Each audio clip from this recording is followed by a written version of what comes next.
ಮುಖ್ಯಮಂತ್ರಿಗಳು ನಾನು 3 ಡಿವಿಷನ್ಸನ್ನು ರಿವ್ಯೂ ಮಾಡಿದ್ದೇವೆ. ಪ್ರತಿಯೊಂದು ತಾಲೂಕಿನ ಪರಿಸ್ಥಿತಿ ಏನಿದೆ ಅಂತೇಳಿ ಅವಲೋಕನ ಮಾಡಿದ್ದೇವೆ.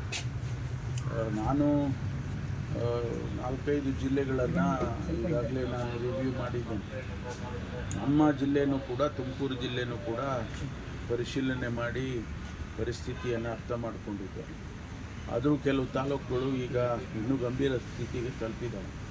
ಅದು ಚಿಕ್ಕನಾಯಕನಹಳ್ಳಿ ಇರ್ಬೋದು, ಪಾವಗಡ, ಶಿರಾ, ಅನಂತಗಿರಿ, ಇವೆಲ್ಲ ತಾಲೂಕುಗಳಲ್ಲಿ ಸ್ವಲ್ಪ ಇನ್ನೂ ಹೆಚ್ಚು ಮಳೆ ಆಗಲಿಲ್ಲ. ಹೆಚ್ಚು ಪರಿಸ್ಥಿತಿ ಭಾಳ ಗಂಭೀರವಾಗಿದೆ ಅಂತ ಹೇಳಿ ಅದಕ್ಕೆ ವಿಸಿಟ್ ಮಾಡಬೇಕು ಅಂತೇಳಿ ಹೊರಟಿದ್ದೇನೆ.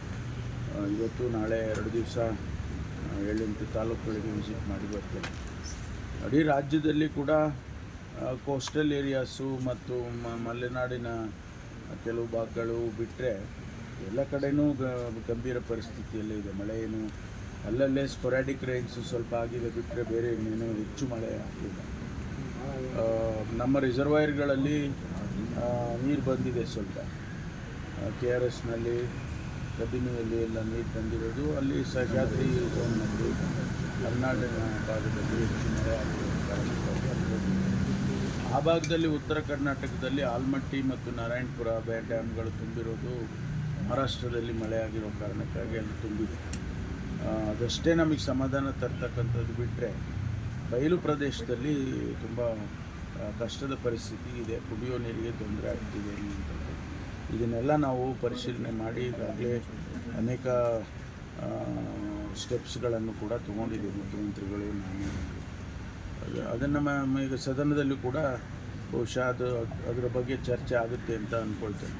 ಸರ್, ಇವಾಗ ಖಾತೆ ಹಂಚಿಕೆ ಬಗ್ಗೆ ಇನ್ನೂ ಗೊಂದಲ ಮುಂದುವರೆದಿದೆ. ಇವತ್ತು CM ಅವರು ಪೋರ್ಟ್ಫೋಲಿಯೋ ಕೂಡ ಇನ್ನೂ ಶೇರ್ ಮಾಡಿಲ್ಲ. ಇನ್ನೂ ಸೆಷನ್ಗೆ ಇನ್ನೊಂದು 3-4 ದಿನ ಉಳಿದಿದೆ. ಇಲ್ಲ, ಗೊಂದಲ ಏನಿಲ್ಲ. ಅದನ್ನ ಮಾಡ್ಕೊಂಡು ಬರಬೇಕಷ್ಟೇ. ಹೈಕಮಾಂಡಿನ ಜೊತೆಯಲ್ಲಿ ಚರ್ಚೆ ಮಾಡಿ ನಿನ್ನೆ ಮುಖ್ಯಮಂತ್ರಿಗಳು ಹೋಗಿದ್ದಾರೆ. ಬಹುಶಃ ಇವತ್ತು ವಾಪಸ್ ಬರ್ತಾರೆ. ಬಂದ ಮೇಲೆ ಪ್ರಕಟಣೆ ಮಾಡ್ತಾರೆ ಅಂತ ಅಂದ್ಕೊಳ್ತೀನಿ. ಈ ಖಾತೆ ಹಂಚಿಕೆ ಮಾಡಿದ್ರು ಸಚಿವರಿಗೆ ಖಾತೆ ಬಗ್ಗೆ ಅಷ್ಟೊಂದು ಮಾಹಿತಿ ಇಲ್ಲ, ಟೈಮ್ ಸಿಗಲ್ಲ ಅಂತ ಅರ್ಥ ಮಾಡ್ಕೊಂಡು ಶುರುನಲ್ಲಿ ಆ ರೀತಿ ಆಗುತ್ತೆ. ಯಾರೋ ಹೊಸದಾಗಿ ಮಂತ್ರಿಗಳಾಗೋರಿಗೆ ಸ್ವಲ್ಪ ಹೊಸದಾಗಿ ಇರುತ್ತೆ. ಅಧಿಕಾರಿಗಳು ಇರ್ತಾರೆ, ಅದ್ರ ಬಗ್ಗೆ ಬ್ರೀಫಿಂಗ್ ಮಾಡಿಕೊಡ್ತಾರೆ. ಸ್ವಲ್ಪ ದಿವಸ ಆದಮೇಲೆ ಕಲ್ತ್ಕೊಳ್ತಾರೆ. ಅದೆಲ್ಲ ಹೊಸದಾಗಿ ಮಂತ್ರಿಗಳಾದಾಗ ಯಾರು ಕೂಡ ಹಂಗೆ ನಾವು ಎಲ್ಲ ಹೊಸದಾಗಿ ಮಂತ್ರಿ